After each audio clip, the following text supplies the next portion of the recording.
जिंदगी के हर दुख में खुशी छुपी है, हर जगह खुशी है, लेकिन उस खुशी को ढूंढने का नजरिया मनुष्य को मालूम नहीं है। वह नजरिया कौन सा है जिससे हर मनुष्य, चाहे अमीर हो या गरीब, हर समय खुश रह सकता है?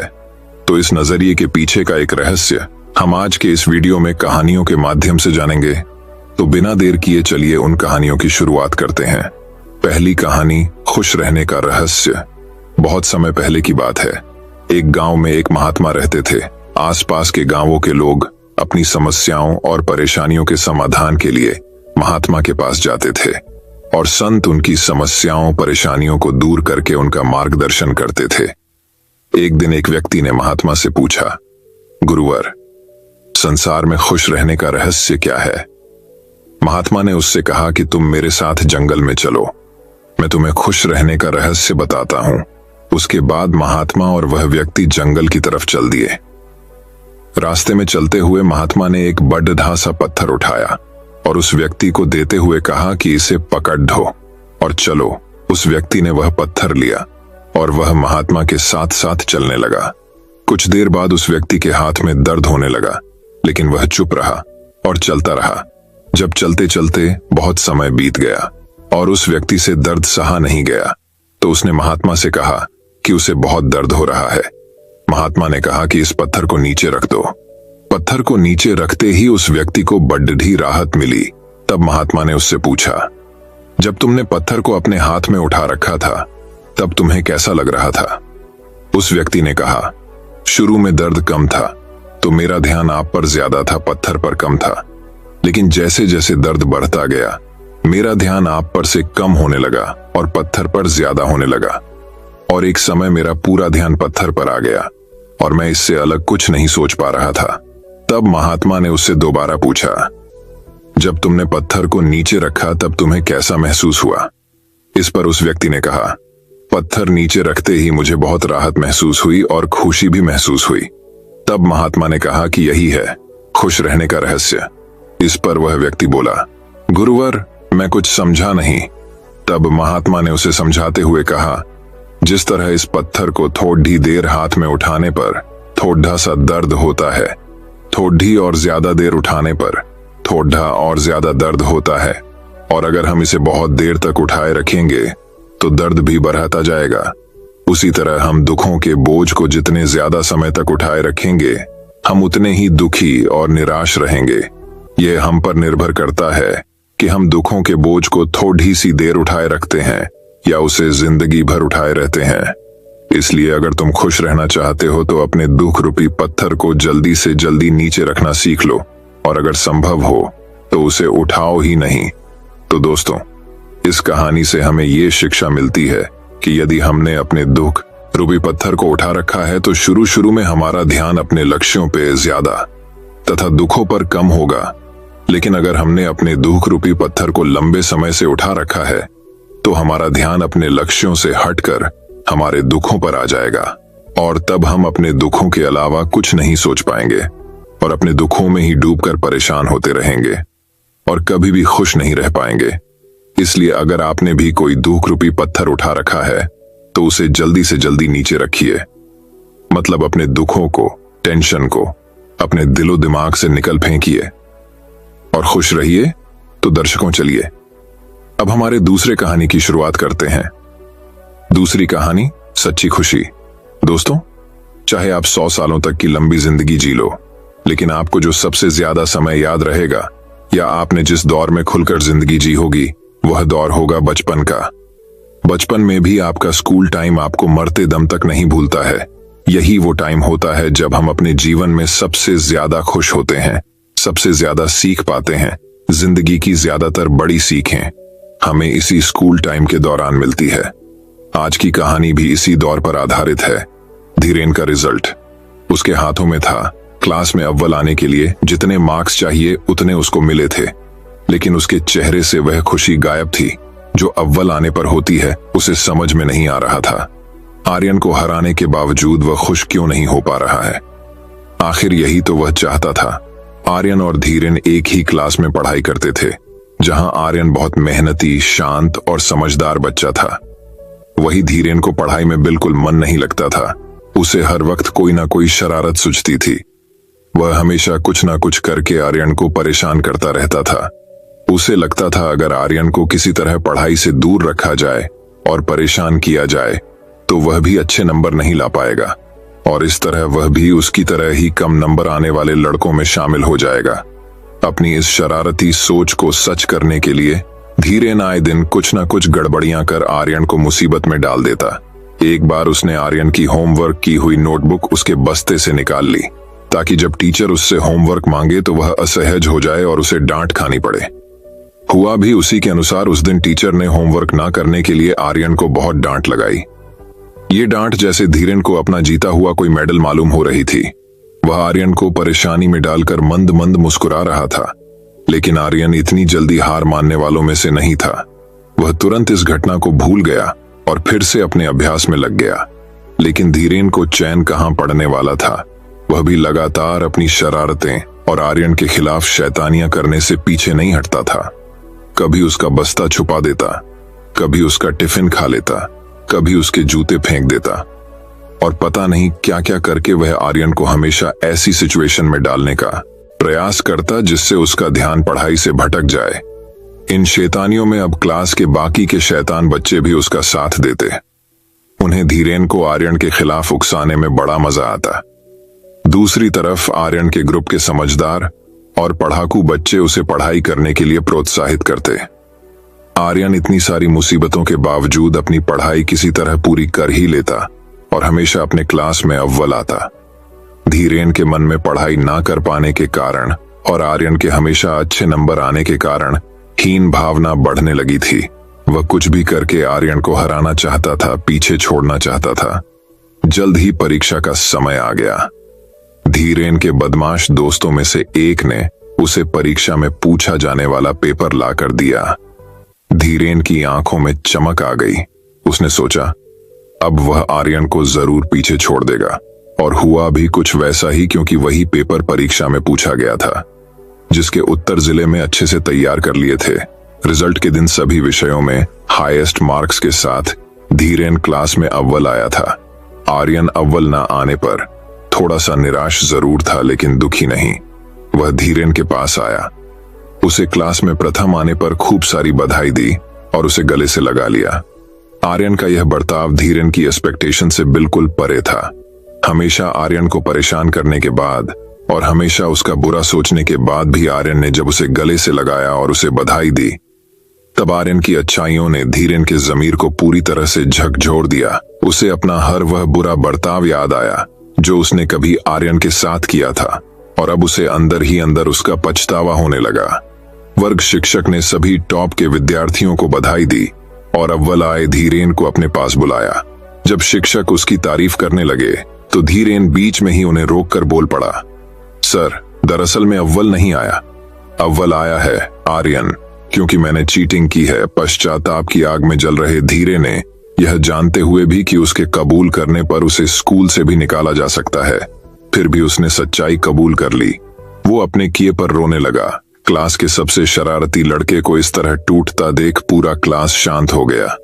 आर्यन धीरेन के पास आया और उसका हाथ पकड़ के उसे सांत्वना देने लगा।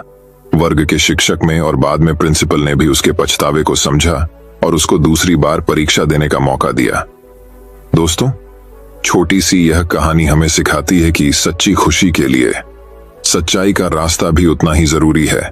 बेईमानी से किसी का हक छीनकर बिना मेहनत के मिलने वाली खुशी सिर्फ नाम की होती है।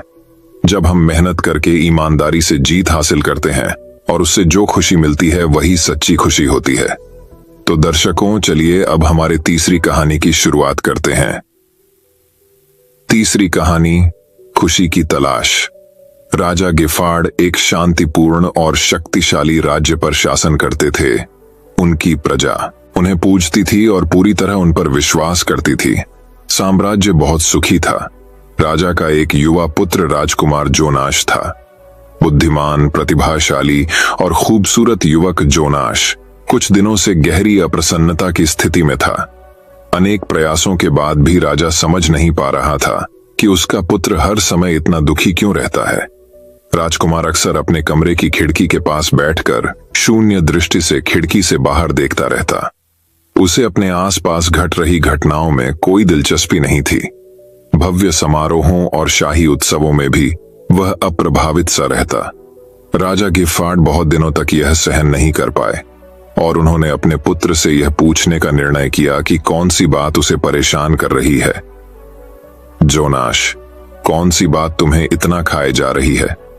तुम्हारे पास किस चीज की कमी है? कौन सी चीज तुम्हें इतना परेशान कर रही है? कुछ समय से तुम खुश नहीं हो, मुझे बताओ, मैं तुम्हारी मदद करने की कोशिश करूंगा। युवा राजकुमार ने बस कंधे उचका दिए। क्या किसी हसीना ने तुम्हें सम्मोहित कर लिया है? महल में भटकने की बजाय उसके लिए अपना प्रेम प्रदर्शित करने के इससे बेहतर तरीके हैं। नहीं पिताजी, यह लड़की की बात नहीं है। सच में मैं नहीं जानता कि मैं इतना दुखी क्यों हूं। मैं किसी चीज में खुशी महसूस नहीं करता। मैं खुश रहना चाहता हूं, लेकिन नहीं जानता कि ऐसा कैसे करूं। राजा को यह बात समझ नहीं आई, परंतु उसे यकीन था कि यदि राजकुमार ऐसे ही दुखी रहा तो वह जीवित नहीं रह पाएगा। राजा ने महसूस किया कि अब राजकुमार जोनाश को चिकित्सा की जरूरत है। उसने अपने बेहतरीन चिकित्सकों, ज्योतिषियों और विद्वानों के लिए एक फरमान जारी किया कि वे बैठकर यह तय करें कि इस स्थिति में क्या किया जाना चाहिए। लगातार 3 दिनों के विचार विमर्श के बाद ज्योतिषियों ने आखिरकार एक हल निकाला। मुख्य ज्योतिषी जांकलो ने कहा, महाराज, हमने इस मुद्दे पर काफी विचार किया है। अपने राजकुमार को सहायता करने के लिए हमें एक ऐसा व्यक्ति खोजना होगा जो पूरी तरह सुखी हो, जो जीवन से पूरी तरह संतुष्ट हो। राजा थोड़ा चौंके। मुझे एक संतुष्ट और सुखी व्यक्ति ढूंढना होगा। हाँ महाराज, और जब आप उस सुखी व्यक्ति को ढूंढ लें, आपको उसकी कमीज अपने बेटे के लिए खरीदनी होगी। इसके बाद सब ठीक हो जाएगा। राजा ने इस पर विचार किया और अंततः इसके लिए तैयार हो गया। उसने पूरे राज्य में इश्तिहार लगवा दिए कि जो भी एक पूर्णतः सुखी व्यक्ति के बारे में बताएगा उसे बड़ा इनाम मिलेगा। उसने घोषणा की और अपने संदेशवाहकों को दूर दूर तक ऐसे व्यक्ति की तलाश में भेजा जिसकी कमीज उसके पुत्र को फिर से जीवंत बना सके। जल्दी ही लोगों ने राजा से मिलने के लिए भीड़ लगाना शुरू कर दिया। राजा के सामने पेश किया जाने वाला पहला व्यक्ति एक पुजारी था। क्या आप सुखी हैं? पुजारी के लिए राजा का प्रश्न सरल और प्रासंगिक था। हाँ महाराज, मैं बहुत सुखी हूं। ठीक है, तो आप क्या शाही पुजारी बनना चाहेंगे? राजा ने पूछा। यह सुनकर पुजारी का चेहरा चमक उठा। बिल्कुल महाराज, आपकी सेवा करने से अधिक प्रसन्नता की बात कुछ नहीं हो सकती। राजा को क्रोध आ गया। वह गुस्से से चिल्लाया, इससे पहले कि मैं तुम्हें जेल में डलवा दूं, निकल जाओ मेरे महल से। तुम झूठे हो। तुम पूरी तरह संतुष्ट या सुखी नहीं हो। तुम में और अधिक पाने की इच्छा शेष है। मेरे किले से निकल जाओ। तलाश जारी रही, किंतु ऐसा कोई नहीं मिला। 2 सप्ताह बाद एक पड़ोसी राजा के बारे में सूचना मिली, जिसे असाधारण रूप से सुखी व्यक्ति माना जाता था। उसकी एक खूबसूरत रानी और कई राजकुमार थे। उसका कोई शत्रु नहीं था और उसका राज्य शांतिपूर्ण और शक्तिशाली था। राजा ने यह सोचकर कि शायद अब उसको प्रार्थनाओं का फल मिले, अपना दूत उसके पास भेजा। उस राजा ने दूत को बताया, यह सच है कि मेरे पास वह सब कुछ है जो मैं इच्छा कर सकता हूं। मेरी एकमात्र चिंता यह है कि मैं जल्दी ही मृत्यु को प्राप्त हो जाऊंगा और यह सब खो दूंगा। यह बात मुझे इतनी चिंतित करती है कि यह मुझे रातों को जगाए रखती है। यह सुनते ही दूत को लग गया कि इस राजा की कमीज ले जाने का कोई लाभ नहीं है। दूत से उस राजा का सच जान राजा गिफ्ट बहुत निराश और परेशान हुआ। उसकी समझ में नहीं आ रहा था कि अब वह क्या करे। उसका पुत्र दुख की प्रतिमूर्ति था और राजा उसके लिए कुछ नहीं कर सकता था जब तक कि उसे वह कमीज नहीं मिलती। अपना दिमाग शांत करने के लिए राजा ने शिकार पर जाने का फैसला किया। मैदान में उसने कुछ मीटर दूर एक खरगोश पर तीर चलाया। तीर चौंके हुए खरगोश को केवल स्पर्श करके निकल गया और वह जंगल में भाग गया। खरगोश का पीछा करते करते राजा अपने दल से अलग भटक गया। कुछ मिनटों बाद उसने खरगोश का पीछा करने का इरादा छोड़ दिया और अन्य लोगों के पास लौटने का फैसला किया, लेकिन रास्ते में किसी चीज ने उसे रोक लिया। उसकी बाईं ओर से एक अजीब सी आवाज आ रही थी। जब वह आवाज के पास पहुंचा तो राजा को पता चला कि कोई सीटी बजा रहा था। उसके सामने सरकंडों के बीच एक खूबसूरत युवक लेटा हुआ था। वह युवक पीठ के बल लेटा हुआ आसमान में तैरते बादलों को निहार रहा था। हे युवक, सुनो, क्या तुम देश के राजा के व्यक्तिगत सलाहकार के पद पर नियुक्त होना चाहोगे? राजा ने पूछा। मैं सलाहकार? युवक आराम की मुद्रा में बैठकर अपनी ठुड्डी खुजाने लगा। वह तो बहुत परेशानी वाला पद है, मेरी उसमें कोई दिलचस्पी नहीं है। मैं जैसा हूं अच्छा हूं। राजा का चेहरा खुशी से चमकने लगा। उसने स्वीकारा, तुम ही वह सुखी व्यक्ति हो। ईश्वर का शुक्र है कि आखिरकार एक पूरी तरह खुश व्यक्ति मिला। जल्दी से खड़े हो जाओ। युवक राजा उस युवक को अपने सेवकों के पास ले गया। मेरा पुत्र अब बच जाएगा, अब भी मेरे बेटे के लिए उम्मीद बची है। वह युवक की ओर मुड़ा और गर्मजोशी से कहा, तुम मुझसे कुछ भी मांग सकते हो युवक, परंतु मुझे भी तुमसे कुछ चाहिए। युवक ने विचित्र निगाहों से राजा की ओर देखा। आपको मुझसे जो भी चाहिए आप ले लीजिए। महाराज, मेरा पुत्र जोनाश मर रहा है और सिर्फ तुम ही उसे बचा सकते हो। यदि मैं तुम्हारी कमीज उसे पहना दूं तो वह बच जाएगा। तुम थोड़ा मेरे समीप आओ। राजा ने मुस्कुराते हुए युवक के कंधे थपथपाए और उसकी कमीज के बटन खोलने के लिए हाथ आगे बढ़ाए। फिर अचानक रुक गया। उसके हाथ नीचे आ गए। सूखी व्यक्ति ने कमीज ही नहीं पहनी हुई थी। राजा को एहसास हो गया कि असली खुशी किसी और से खरीदी नहीं जा सकती। अपने सामने खड़े युवक को, जिसका जीवन उसके पुत्र के जीवन से बहुत अलग था, देखते हुए राजा ने महसूस किया कि असली संतोष और खुशी अंदर से आती है और उसका इससे कोई लेना देना नहीं है कि हमारे पास कितना धन है। तो दर्शकों, चलिए अब हमारे चौथी कहानी की शुरुआत करते हैं। चौथी कहानी गौतम बुद्ध की प्रेरक कहानी, पुष्प के बदले शरण। एक बार की बात है जब गौतम बुद्ध जी मगध राज्य के एक गांव में ठहरे हुए थे। गांव से थोड़ा बाहर एक मोची अपने परिवार के साथ रहता था। उस मोची के घर के पास एक तालाब था। एक दिन रोज की तरह सुबह मोची तालाब किनारे पानी लेने गया। वहां उसने तालाब में एक बहुत ही अद्भुत पुष्प देखा। वह पुष्प देखने में बहुत ही सुंदर था और चमत्कारिक भी प्रतीत हो रहा था। मोची ने तुरंत ही अपनी पत्नी को बुलाया और वह पुष्प उसे दिखाया। मोची की पत्नी आध्यात्मिक और धर्म में आस्था रखने वाली थी। वह पुष्प को देखते ही समझ गई कि जरूर कल यहाँ से गौतम बुद्ध जी गुजरे होंगे। उन्हीं के प्रताप से यह पुष्प खिला है। पुष्प को चमत्कारिक मानकर मोची ने एक योजना बनाई। उसने अपनी योजना के बारे में पत्नी को बताया कि वह इस पुष्प को राजा को देगा और उनसे खूब सारी स्वर्ण मुद्राएं लेगा। उसकी पत्नी ने भी सोचा कि यह पुष्प उनके किसी काम का नहीं है, इसे राजा को ही दे दो, कम से कम कुछ कमाई तो होगी। पत्नी की सहमति के बाद मोची राजमहल की ओर निकल गया। राजमहल के रास्ते में उसे एक व्यापारी मिलता है। मोची के हाथ में पुष्प देखकर वह रुक जाता है। वह मोची से पूछता है कि भाई, ये पुष्प लेकर कहां जा रहे हो? मोची कहता है कि मैं यह पुष्प लेकर राजा के पास जा रहा हूं। इसे राजा को भेंट करके मैं राजा से मुंह मांगा इनाम लूंगा। व्यापारी ने मोची को प्रस्ताव दिया कि तुम ये पुष्प मुझे दे दो, बदले में मैं तुम्हें 100 स्वर्ण मुद्राएं दूंगा। मोची सोच में पड़ी डीडीएच गया। उसने सोचा कि जब व्यापारी इस पुष्प के लिए 100 स्वर्ण मुद्राएं दे रहा है तो राजा तो और ज्यादा देगा। यही सोचते हुए उसने व्यापारी को पुष्प देने से मना कर दिया। थोड़ा आगे चला ही था कि उसे रास्ते में राजा आते हुए नजर आए, जो गौतम बुद्ध के दर्शन के लिए जा रहे थे। राजा भी मोची के हाथ में वो दिव्य पुष्प देखकर अचंभित हो गए। राजा ने मोची को पुष्प के बदले 1000 स्वर्ण मुद्राएं देने के लिए कहा। यह सुनते ही मोची के मन में एक अजीब सी चेतना आई और वह राजा को पुष्प न देकर दौड़ ढता हुआ सीधे महात्मा बुद्ध के पास जा पहुंचा। महात्मा बुद्ध जी मोची को देखकर हैरत में पड़ डीएच गए।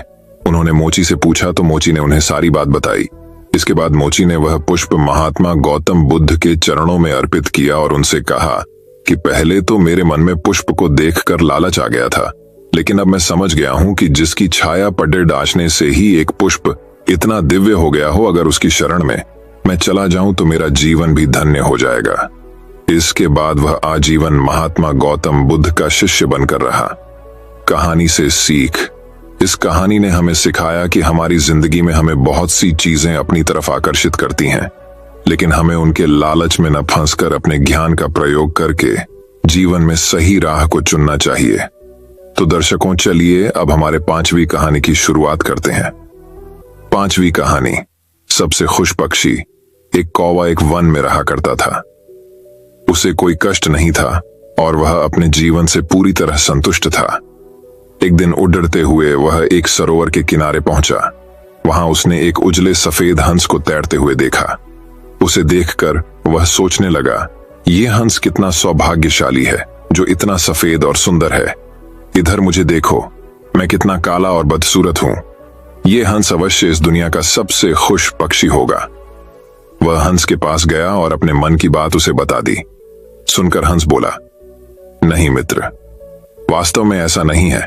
पहले मैं भी सोचा करता था कि मैं इस दुनिया का सबसे सुंदर पक्षी हूं, इसलिए बहुत सुखी और खुश था। लेकिन एक दिन मैंने तोते को देखा जिसके पास 2 रंगों की अनोखी छटा है। उसके बाद से मुझे यकीन है कि वही दुनिया का सबसे सुंदर और खुश पक्षी है। हंस की बात सुनने के बाद कौवा तोते के पास गया और उससे पूछा कि क्या वह दुनिया का सबसे खुश पक्षी है। तोते ने उत्तर दिया, मैं बहुत ही खुशगवार जीवन व्यतीत कर रहा था जब तक मैंने मोर को नहीं देखा था, किंतु अब मुझे लगता है कि मोर से सुंदर तो कोई हो ही नहीं सकता, इसलिए वही दुनिया का सबसे सुखी और खुश पक्षी है।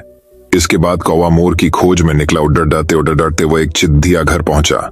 वहां उसने देखा कि मोर एक पिंजरे में बंद है और उसे देखने के लिए बहुत सारे लोग जमा हैं। सभी मोर की बहुत सराहना कर रहे थे।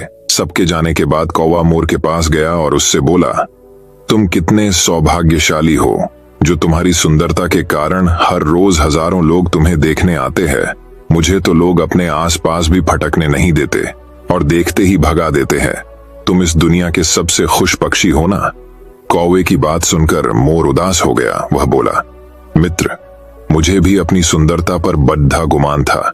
मैं सोचा करता था कि मैं इस दुनिया का क्या, बल्कि इस पूरे ब्रह्मांड का सबसे सुंदर पक्षी हूं, इसलिए खुश भी बहुत था। लेकिन मेरी यही सुंदरता मेरी शत्रु बन गई है और मैं इस चिड़िया घर में बंद हूं। यहां आने के बाद इस पूरे चिड़िया घर का अच्छी तरह मुआयना करने के बाद मैं इस नतीजे पर पहुंचा हूं कि कौवा ही एक ऐसा पक्षी है जो यहां कैद नहीं है। इसलिए पिछले कुछ दिनों से मैं सोचने लगा हूं कि काश मैं कौवा होता तो कम से कम आजादी से बाहर घूम सकता और तब मैं इस दुनिया का सबसे सुखी और खुश पक्षी होता। सीख, हम हमेशा दूसरों को देखकर व्यर्थ ही स्वयं की तुलना उनसे करने लगते हैं और दुखी हो जाते हैं। भगवान ने सबको अलग बनाया है और अलग गुण दिए हैं। हम उसका महत्व नहीं समझते और दुख के चक्र में फंस जाते हैं। इसलिए दूसरों के पास जो है उसे देखकर जलने की बजाय हमें हमारे पास जो है उसके साथ खुश रहना सीखना चाहिए। खुशी बाहर ढूंढने से नहीं मिलती, वह तो हमारे अंदर ही छिपी हुई होती है। तो दर्शकों, चलिए अब हमारे छठी कहानी की शुरुआत करते हैं। छठी कहानी। एक शहर में एक धनवान व्यक्ति रहता था। वह बहुत बड़ा व्यवसायी था और उसके पास किसी भी वस्तु की कमी नहीं थी, लेकिन फिर भी वह हमेशा चिंतित और बेचैन रहता था। एक दिन वह एक गांव में आरशी से मिलने उनके आश्रम गया। उस व्यक्ति ने अपनी समस्या आरशी को बताई कि उसके पास किसी भी वस्तु की कोई कमी नहीं है, लेकिन फिर भी वह हमेशा चिंतित रहता है। आरशी ने उसकी समस्या सुनकर कहा, तुम कल आना, मैं तुम्हें खुश और चिंता मुक्त रहने का तरीका बताऊंगा। वह व्यक्ति दूसरे दिन उसी समय आरशी के आश्रम पहुंच गया। उसने देखा कि आरशी अपने आश्रम के बाहर कुछ ढूंढ रहे थे। उस व्यक्ति ने कहा, गुरुवर, आप क्या ढूंढ रहे हैं? क्या मैं आपकी मदद कर सकता हूं? आरशी ने कहा, मैं अपनी अंगूठी ढूंढ रहा हूं जो खो गई है। ये सुनकर वह व्यक्ति भी आरशी के साथ उनकी अंगूठी ढूंढने में लग गया। काफी देर तक खोजने के बाद भी अंगूठी नहीं मिली तो उस व्यक्ति ने आरशी से पूछा, आपकी अंगूठी कहां पर गिरी थी? आरशी ने कहा, मेरी अंगूठी आश्रम की कुटिया में गिरी थी, लेकिन वहां काफी अंधेरा है, इसीलिए मैं अंगूठी यह पर आश्रम के बाहर ढूंढ रहा हूं। व्यक्ति ने आश्चर्य से पूछा, जब आपकी अंगूठी कुटिया में गिरी थी तो आप यहां बाहर क्यों ढूंढ रहे हैं? गुरु ने कहा, यही तुम्हारी समस्या का हल है। खुशी तुम्हारे अंदर है, लेकिन तुम उसे पैसे और बाहरी वस्तुओं में ढूंढ रहे हो। पूरा का पूरा समुद्र तुम्हारे अंदर है, लेकिन फिर भी तुम चम्मच लेकर बाहर पानी ढूंढ रहे हो। पैसा या संपत्ति का जीवन में महत्व है, लेकिन केवल पैसे से खुशियां नहीं खरीदी जा सकती। तो दर्शकों, चलिए अब हमारे 7वीं कहानी की शुरुआत करते हैं। 7वीं कहानी, खुश रहने का सबसे 10 आसान तरीका। पहला तरीका, ध्यान रखें कि खुश रहना आपकी बुनियादी जिम्मेदारी है।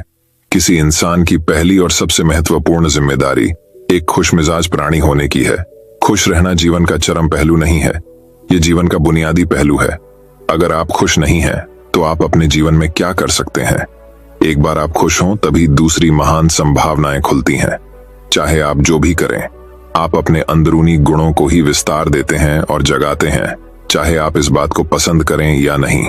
हकीकत यही है, जब तक कि कोई महत्वपूर्ण चीज आपके भीतर घटित नहीं होती, आप दुनिया के लिए कुछ बहुत महत्वपूर्ण नहीं कर सकते। इसीलिए अगर आप दुनिया के बारे में चिंतित हैं, तो पहली चीज आपको यह करनी चाहिए कि खुद को एक खुश मिजाज प्राणी में रूपांतरित करें। दूसरा तरीका, पहचाने कि खुशी आपकी मूल प्रकृति है। इससे कोई फर्क नहीं पड़ता कि आप अपने जीवन में क्या कर रहे हैं, चाहे वह कारोबार हो, सत्ता, शिक्षा या सेवा। आप ऐसा इसलिए कर रहे हैं क्योंकि आपके भीतर कहीं गहराई में एक भावना है कि इससे आपको खुशी मिलेगी। इस धरती पर हम जो कुछ भी करते हैं वह खुश रहने की इच्छा से करते हैं, क्योंकि यह हमारी मूल प्रकृति है। जब आप बच्चे थे तो आप यूं ही खुश थे, वही आपकी प्रकृति है। खुशी का स्रोत आपके भीतर है, आप उसे हमेशा के लिए एक जीवंत अनुभव बना सकते हैं। तीसरा तरीका, चीजों का महत्व पहचाने। आज सुबह क्या आपने देखा कि सूर्य बहुत अद्भुत तरीके से उगा, फूल खिले, कोई सितारा नीचे नहीं गिरा। तारामंडल बहुत अच्छी तरह काम कर रहे हैं, सब कुछ व्यवस्थित है। आज समूचा ब्रह्मांड बहुत बढ़िया तरीके से काम कर रहा है।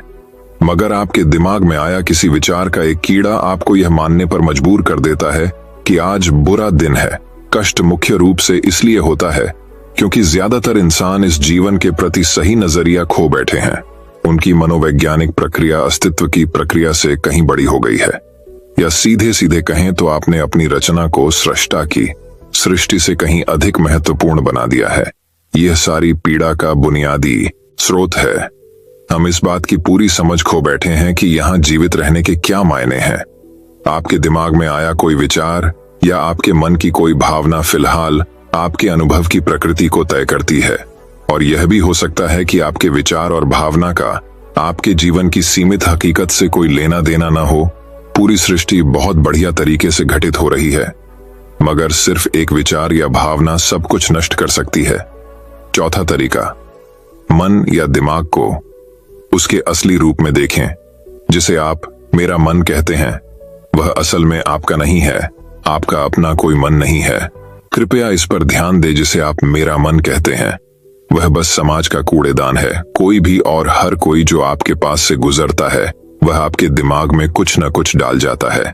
आप वाकई यह चुन नहीं सकते कि किससे आपको चीजें ग्रहण करनी है और किससे नहीं करनी। अगर आप कहते हैं बे मुझे यह व्यक्ति पसंद नहीं है, तो आप किसी भी और से ज्यादा उस इंसान से ग्रहण करेंगे। आपके पास कोई चारा नहीं है।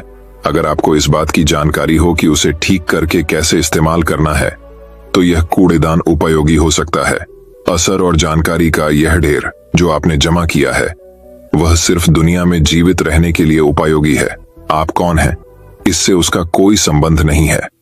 पांचवा तरीका, मन से अपने बुनियादी अस्तित्व की ओर बढ़े। जब हम किसी आध्यात्मिक प्रक्रिया की बात करते हैं, तो हम मन से अपने बुनियादी अस्तित्व की ओर जाने की बात करते हैं।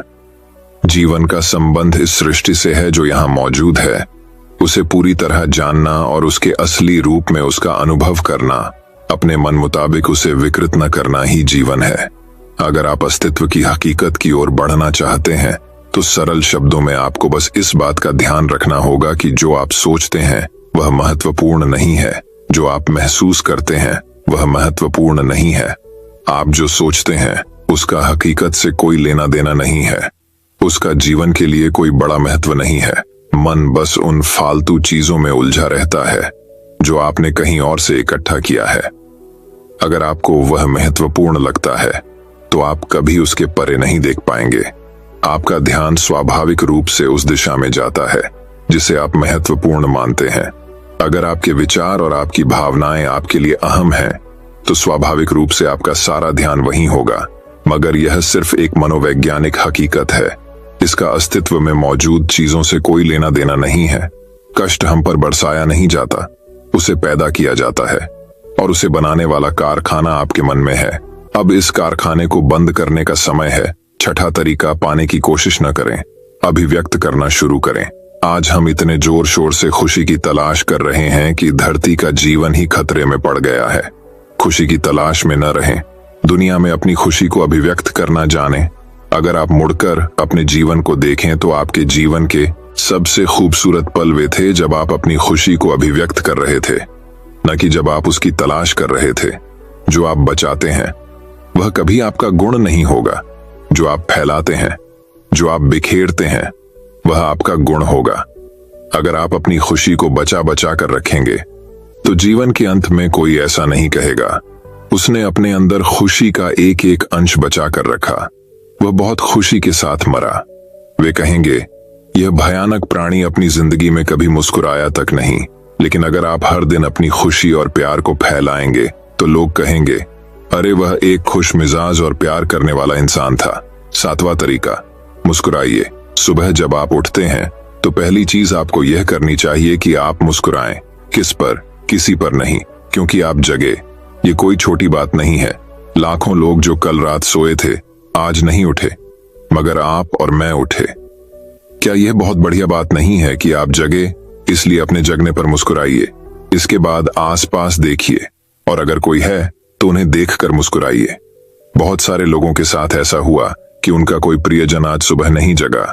आपको जो भी लोग प्यारे हैं वे जगे। वाह, यह तो बहुत अच्छा दिन है ना?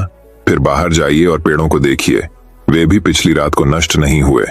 बहुत से लोगों को यह अजीब लग सकता है, मगर आपको इसका महत्व तब पता चलेगा जब आपका कोई प्रियजन सुबह नहीं उठेगा। इसका महत्व जानने के लिए तब तक का इंतजार न करें। ये कोई अजीब या हंसने वाली बात नहीं है। ये सबसे कीमती चीज है कि आप जीवित हैं, और जो भी आपके लिए मायने रखता है वह जीवित है। इस दुर्भाग्यपूर्ण रात जब इतने सारे लोग नहीं उठे और कितने सारे लोगों के प्रियजन नहीं उठे, तब आप और आपके प्रियजन उठ पाए। क्या यह शानदार चीज नहीं है? इसका महत्व समझें और कम से कम मुस्कुराएं। कुछ लोगों को प्यार से देखना सीखें। 8वां तरीका, खुद को याद दिलाएं। बहुत से लोगों को यह सब भूलने में बस घंटा भर लगता है और जल्दी ही उनका रेंगने वाला दिमाग किसी को काटने के लिए आतुर हो जाता है। इसलिए हर घंटे खुद को एक खुराक दें। जीवन की अहमियत याद दिलाएं। अगर आप बहुत ही संवेदनहीन हैं तो हर आधे घंटे में खुद को याद दिलाएं। अगर आप भीषण रूप से संवेदनहीन हैं तो खुद को हर 5 मिनट पर याद दिलाएं। अपने आप को याद दिलाने में बस 10 सेकंड लगते हैं। आप इसे बस 2 सेकंड में भी कर सकते हैं। मैं जीवित हूं, तुम जीवित हो, और क्या चाहिए? 9वां तरीका, जो अंदर है उसे बदलें। वर्तमान में आपके जीवन की गुणवत्ता उन कपड़ों से तय नहीं होती जो आप पहनते हैं। वह आपकी शैक्षिक योग्यताओं, आपकी परिवार की स्थिति या आपके बैंक बैलेंस से तय नहीं होती। आपके जीवन की गुणवत्ता इस पर निर्भर करती है कि आप अपने भीतर कितने शांत और खुश हैं। निश्चित रूप से जिसे भोजन नहीं मिलता और जिसके पास जीवित रहने के लिए जरूरी बुनियादी चीजों की कमी है, वह शारीरिक रूप से बहुत कष्ट में होगा। इस पर ध्यान दिए जाने की जरूरत है। ऐसे लोगों के लिए हमें उन बुनियादी चीजों की व्यवस्था करनी होगी, मगर बाकियों के लिए उनकी जरूरतें एक अंतहीन सूची है। आपको लगता है कि कार चला रहा आदमी सड़क पर पैदल चल रहे आदमी से ज्यादा खुश है। नहीं, आपके पास क्या है उससे यह तय नहीं होता। यह इस पर निर्भर करता है कि वे उस समय कैसा महसूस कर रहे हैं। 10वां तरीका, दूसरों से तुलना करना छोड़ दें। ज्यादातर लोग इसलिए दुखी नहीं होते क्योंकि उनके पास किसी चीज की कमी होती है। वे दुखी इसलिए होते हैं क्योंकि वे खुद की तुलना किसी और से करते हैं। आप एक मोटर बाइक चला रहे हैं, आप किसी को मर्सिडीज चलाते देखते हैं और खुद को दुखी कर लेते हैं।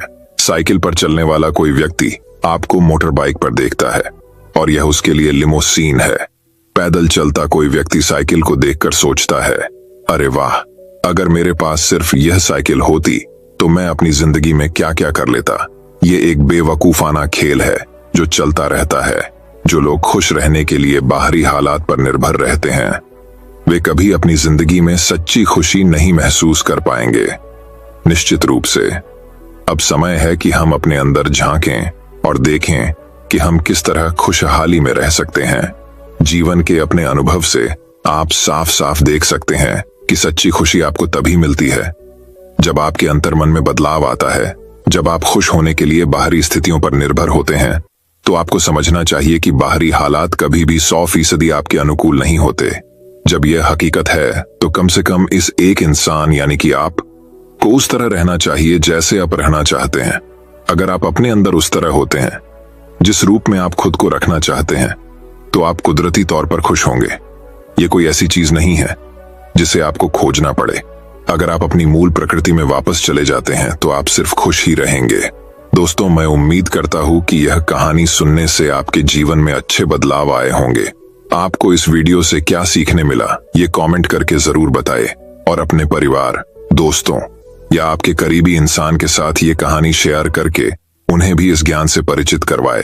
बाकी अगर आपको ये वीडियो दिल से अच्छी लगी हो तभी इस वीडियो को लाइक कर देना, और आपने अब तक इस चैनल को सब्सक्राइब न किया हो तो चैनल को सब्सक्राइब भी जरूर कर देना। आपका हर दिन शुभ हो और खुशियों से आपका जीवन